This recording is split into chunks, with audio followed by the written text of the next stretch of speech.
Hello, ladies and gentlemen, Deja Vu here, and this is the ace match of the semifinals. So the winner of this game will lead his team to face Flash and KT Rolster. Map's gonna be Fortress. It's gonna be Jaedong in blue and Bisu in teal. Two of the best in the business. Both of them certainly top 5 players right now. Both of them very much in form. Bisu has really just started tearing it up recently, over the last 4 or 5 months, maybe something like that. Winners League has really been kind to Bisu, that's for sure. He's had several RL kills against good teams too. So Bisu is certainly in form, on top of his game in both leagues. Both of them, of course, in both leagues. And playing fantastically. So yeah, that's where it stands right now. This is gonna be so. I don't even know how to describe it. This is gonna be so exciting. This is gonna be hopefully a long, drawn out. Not drawn out, but a long, high-quality game, just full of every trick in the book, every play that you can think of, huge armies going back and forth. I think this is going to be so exciting. Bisu with his patented harassment, and Jaedong with his incredible multitask. So the combination of the two, it's really an interesting matchup. Bisu in his PvZ is known for his harassment and his multitask. Jaedong is known for his micro and also his multitask, so it's really interesting to watch. I don't know who's going to come out ahead. I think Bisu's in really good form, so I'm really just afraid to pick against Bisu recently because he's been playing so well. But Jaedong it's Jaedong. Jaedong is just one of the best we've ever seen. So certainly this is going to be a very even matchup. In this map, I have no idea if Fortress is actually favored towards one race or the other. I'm gonna go check that real quickly. I don't think it matters when you're talking about players that are this good. No, it's basically even on this map. Not a lot of games played either. It's basically even, and when you're talking about players that are this good, minor, slight, minuscule map imbalances are not going to. Well, they could because they are. Well, they could. But I'm gonna hope that it doesn't come down to just being a map imbalance, and certainly this map is pretty even overall. Bisu trying to be harassing with his probe, the patented Bisu probe as it's known, and the never-ending, never-dying, super harassive, multi-kill Bisu probe. So far, still alive against these Zerglings, and the Zerglings actually, yeah, they are looking to put, they are chasing the probe around and not going towards the main. So Bisu getting a few extra seconds there to get his cannons up, and they will be up in time. If Bisu had actually darted back into the natural right now, he could have maybe stopped that natural expansion from going up, but he chose not to, looking for the Zerglings, I think, and so he doesn't get to stop it. Not significant at all, of course. Bisu does manage to get that gateway up. There's only one cannon right now, so Jaedong going for a little bit of a run by, loses 2 of his Zerglings, and hoping that maybe he can get a run by here. Maybe there are still a couple probes in range, so I don't think he's going to be able to. But what he can do here from Jaedong is he can really disrupt the mine. He can make it very difficult for Bisu to mine, and that's going to be something to watch out for. I don't think that cannon really reaches that much of the cover more than just, I think the right 3 minerals he'll be able to cover. I don't think the left 4 he'll be able to cover. So gonna be something annoying that Bisu has to watch out for. Make sure that his probes don't try and do something stupid, and he's also gonna have to make sure that he continues to keep at least a couple probes back here to block and stop these lings from sneaking into space, because if they were to dart in right now, they might actually be able to sneak in. Luckily Jaedong not deciding to do that, so the game will not be decided by that kind of a run by. Yeah, these lings are not going to allow anything to happen at the left minerals, and Jaedong now going for the run by and is going to get in here, and I don't know how successful it's going to be. Bisu should have a Zealot soon. There is the Zealot, so Jaedong's got a small window of opportunity here to try and get a probe kill or 2. Otherwise this run by is going to do a grand total of nada, zilch, nothing, and just being annoying right now. One thing that this is doing though is by keeping the Zealot at home, Bisu with his harassment, it's not going to allow Bisu to try and send his first Zealot towards the 3rd or do a 3 Zealot push. But those kinds of things are going to be difficult for Bisu to do right now. And Bisu trying to get a kill here on a couple of the Zerglings, not quite able to do so with his Zealots and the probes. So Zerglings continue to being annoying, and this is, I mean, I can't imagine either player messing up their micro on either part. Both of them are going to be giving this 100% their all. This is to advance to the finals. Both players certainly, not only do they want to win, it's very important to both of them for their teams that they win. And Jaedong throwing away some Zerglings there, so kind of odd. Not really sure what he was trying to do there. I wonder if he messed up one of his control groups or something. Kind of sloppy, and those are the kinds of things that can actually really hurt you in a game like this. Is that kind of sloppy play? A missed micro there, a missed micro here, a missed micro there, and a Dragoon is in play now as well. So he'll be able to start picking at the Zerglings from afar, which will be very, very helpful for him if he can get the Dragoon in range, which he's having some trouble doing. Jaedong with the 3 hatches, 3 bases going up, and the Spire coming up right now. As well, should be seeing Hydros down pretty soon. So all these Zerglings are very, very low on life right now, but they are continuing to get the Scout in. Very, very annoying. So if Bisu wanted to do like a traditional +1 for Gateway sort of attack, it just wasn't gonna. It's just difficult to do in this position right now for Bisu. And it looks like Jaedong actually maybe managed to pick off a SCV there, or a probe there, so good work by him. And a bunch more Zerglings being produced. I think Jaedong was maybe wary of gateways being placed in the natural expansion, and suddenly a push of 5 or 6 Zealots suddenly starts coming his way. So he's building up some Zergling forces. Wants to keep an eye out outside of Bisu's base, and this Zergling should be dead soon. There it goes. So finally, Bisu able to finish off all of the Zerglings inside of his own base. Bisu with a couple Corsairs right now. They already have a kill. Scourge out as well, looking to take down those Corsairs, and I think that's probably going to be +1 upgrading on that Cybernetics core for now. Still working only off of 1 gateway is Bisu, so really low on ground troops right now. But Jaedong not really prepared yet to go on the major offensive. We do see the Hydros den coming up, so he will be able to start getting aggressive once once his Hydros force starts to build up. But Bisu going on the attack right now, it looks like, and towards the 12 o'clock position. There are Zerglings in place to defend, and a creep colony is coming into play as well, and that should be enough to defend against 5 Zealots and a Dragoon. So I don't think Bisu is going to try and push that, and he has backed off pretty significantly. And yeah, Bisu building up his Corsair groups, building up his Zealot forces. Still only working off that 1 gateway, I think, unless he's thrown down a couple in his main, maybe? No, I don't think so. Speed has finished on these Zealots. No +1 yet, but there is some speed on them. And let's see where he decides to go from here. If he moves that Dragoon in position, he could start picking at these drones, and that's exactly what he's doing, is starting to pick at these drones, trying to harass the economy. And there are the Mutalisks. The Mutalisks come into position. That Dragoon is gonna go down, gonna do some damage to the Mutalisks before they go down. And the Zealot's taking the opportunity to run away. So not going to be just for Scourge that Spire. This is more along the lines of what I thought S2 was going to do, is build up his Mutalisk forces. We do have some cannons going up at both the main and the natural for Bisu. And the Corsair group is actually growing quite large. I think it's up to 6 or so Corsairs. And they should have +1 weapons very, very soon, if they're, very, very close to +1 weapons should be. And yeah, there's a good number of cannons actually in the main of Bisu, and a DT has also been produced, going to be looking for a gap in Jaedong's defenses, and there is a gap here because while there's an Overlord, there are some Zerglings that come into play. With some proper micro though, this DT can pick off a lot of these Zerglings.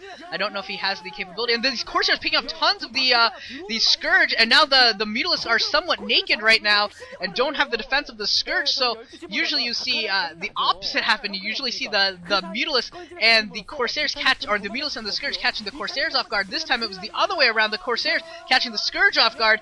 And this is huge for Jaedong. This game could actually end pretty early if Jaedong's able, or Bisu's able to take out this Mutalisk group. He's doing a ton of damage.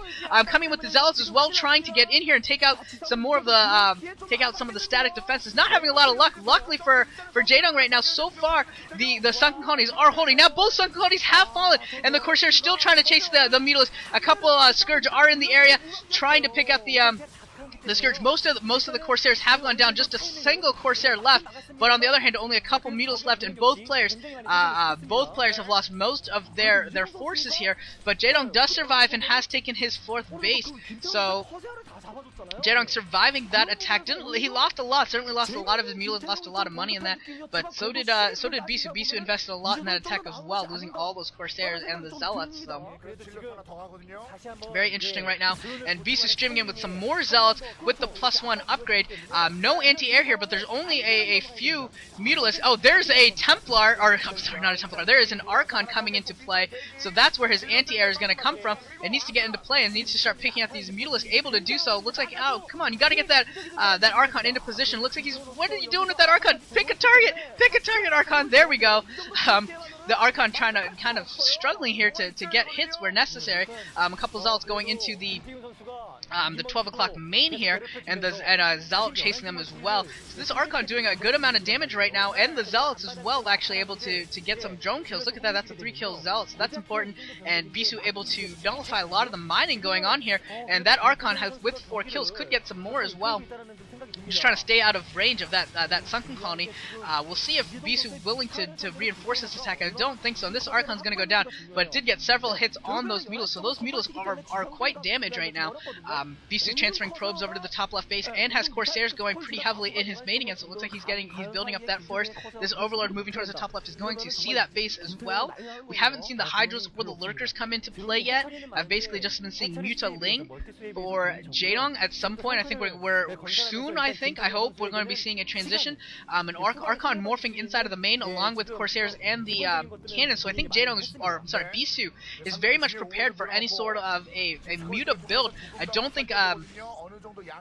believe that Jaedong should commit to this Muta build much more. I think he really needs to convert into a Hydra Lurker army ASAP, but he's devoted so much to this Mutilas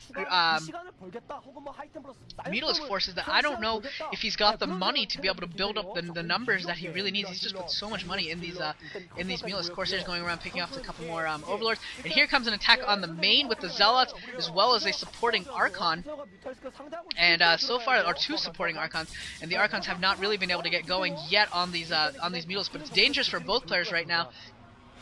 Neither player really wants to lose these forces that are being brought into play. These Archons, should they get some hits on, are going to be devastating. +2 weapons on the Archons and the Zealots, remember. And a drop going in at the main of the 12 o'clock base. And now you're seeing the power of Bisu come into play. The multitask, the hitting left and right at all bases simultaneously. That is the power of Bisu. And Bisu just running right past the Scourge. And kind of crazy that he just ran right past the Scourge, and the Scourge did not turn around and pick at him. So crazy going on right there. And that 12 o'clock hatchery almost down, but it does survive for now. Still no, the mining has been disrupted heavily there, though.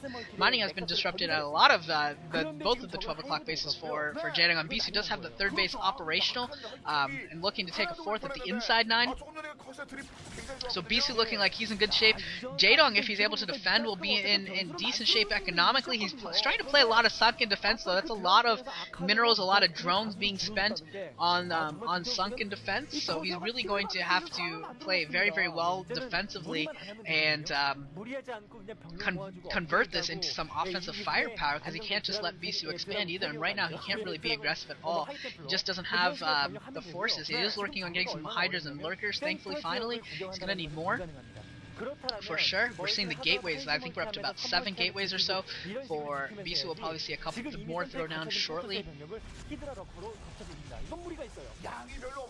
Also gonna have to see observers come out for these Lurkers. We know we have the Revice facility, and here comes a big fight. The aerial forces for Bisu are at risk right now with all of the Scourge, and he's going to actually reveal his top left base. If Jaedong didn't already know about it, he does now, with the Corsairs retreating to it. And it looks like the attacks are going to come in at the natural expansion of Jaedong now, but there are Lurkers there. Yeah, there's Lurkers there, so Bisu can't really get too aggressive. There is an observer.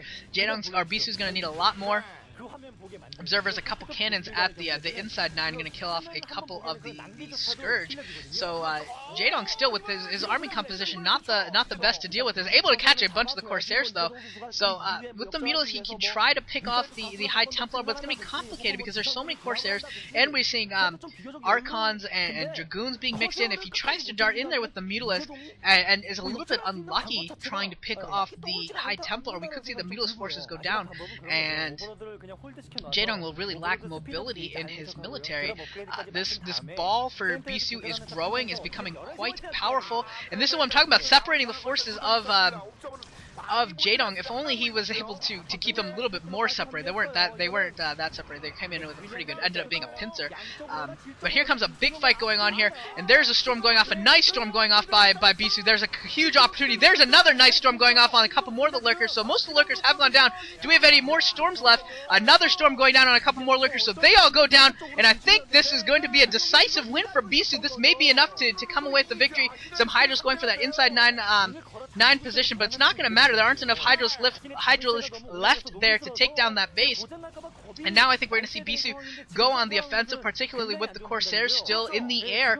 Jaedong's going to have to use his Mutilas to defend, and then at that point the Corsairs can go basically anywhere across the map and just start picking at Overlords, and I think that's going to be kind of a situation we see. Corsairs could also just come in support of the attack as well. We will find out exactly how this works. Here come the Archons being the meat shields. They all do go down to the Hydras, but there are a lot of Dragoons. And remember, they are +2 upgraded weapons, unless they're at +3 by now, which, you know, they very well may be. And these Corsairs doing a good job of keeping the Mutilas back. Looks like the Corsairs are mostly going to go down. Still a few left. And Jaedong really struggling right now. Looks like he's going to lose more Hydralisks here without doing as much damage. Bisu taking the 6 o'clock main base as well. So Bisu going to get a huge lead monetarily very, very shortly. And just playing very, very amazingly right now. Bisu, this is an amazing game being played by Bisu, and there's 3 observers, so sniping is not going to be all that viable. Going to be very, very difficult. I think Jaedong's going to have to GG very shortly. I just can't imagine him staying in this. He's going to lose this base. This 12 o'clock natural expansion is going down, and wow. I mean, wow. This is Jaedong is going down. I'm sorry, folks, but it looks like it's going to happen. A couple big storms going off. There are still observers not able to pick off these observers. That's so huge when you're playing this lurker sunken D. You need to pick off the observer. All those lurkers went down. Overlord's falling. This natural expansion is going to fall. There's still enough Dragoons left. And especially once that Archon comes into play, it's going to be really hard for Zerglings to clean this up. GG coming from Jaedong.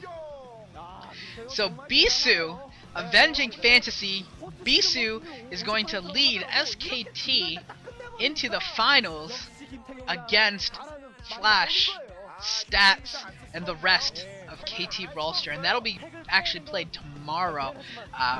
Yeah, these. Sorry, the VODs are kind of late, but if you watch them, thank you very much for watching. I hope you guys enjoyed this. That was a fantastic few games being played here. I think the best games were Bisu Jaedong, Fantasy Jaedong, and Sack Killer. I think those 3 games were really the highlights. Jaedong S2 was pretty solid as well. The other 3 were okay. But yeah, the other 3 games were okay, I guess. Perfect Man and Sack was good aggression. Deer and Sack was just not. Deer and Sack was just that. I think Deer and Sack was the only game that I would say was a bad game. That was just.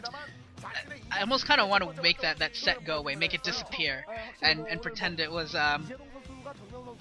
just pretend it didn't happen. But that's gonna be it for this series. Bisu winning the semifinal series for SKT, and I will cast the finals, of course. Hopefully I can get them out a little bit earlier in the week. I know I wanted to get these out on Monday or Tuesday, but kind of delayed here until Thursday. Hopefully you guys were able to wait and enjoyed watching these, and yeah, hopefully not the same thing will happen again next week, but I will cast the finals as well. Yeah, I guess I will see those of you who can wait, who can hold out and don't watch it live and don't just watch the VODs immediately. Hopefully I will see you guys early on next week.